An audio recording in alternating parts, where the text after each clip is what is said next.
आवाज उठाई और वो चल रही है लड़ाई। वो आपको लगता है कि आपके केवल मीट पर दिए गए बयान मीडिया दिखाता है, आपके केवल देश के खिलाफ दिए गए बयान मीडिया दिखाता है? जब आप मुसलमानों की अच्छाई करते हैं तो मीडिया नहीं दिखाता।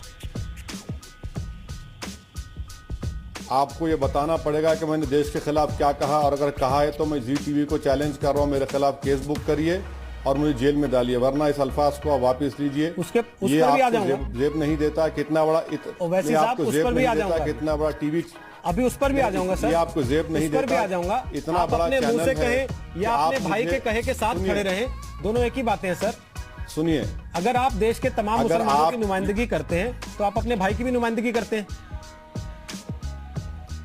आप जरा सुन तो लीजिए, आपने क्या कहा? मैंने देश के खिलाफ कहा। अगर मैं देश के खिलाफ कहा तो आपकी गीरत कहाँ चले गई?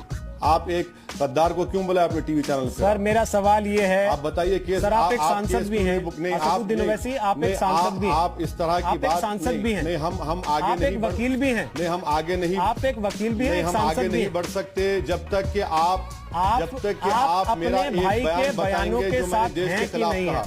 आप अपने भाई के बयानों के साथ हैं कि नहीं? बताइए कि मैं, आप ये बताइए कि देश के खिलाफ मैंने क्या कहा। आप अपने भाई के बयानों के साथ हैं कि नहीं है?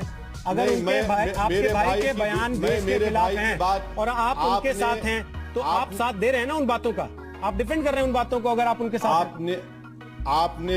आपने ये कहा कि मैंने देश के खिलाफ कहा, क्या कहा बताइए? मैंने कहा कि आप अपने भाई के बयानों के साथ हैं या नहीं है, मेरा ये सवाल है। आप उसके अलावा सब कह रहे हैं। मेरे भाई के, आप उसके अलावा सब मेरे भाई के खिलाफ केस बुक हुआ, वो जेल को गए और कोर्ट ने उनको जमानत दी है, वो मसला कोर्ट में है। मैंने देश के खिलाफ क्या कहा वो आपको बताना पड़ेगा। मेरा सवाल ये है, आप अपने भाई के साथ हैं कि नहीं हैं? उन्होंने जो कहा वो देश के खिलाफ था कि नहीं था? कैसा देश के खिलाफ है वो कोर्ट तय करेगा। आप कोर्ट हैं, आपको लॉ ऑफ एविडेंस मालूम।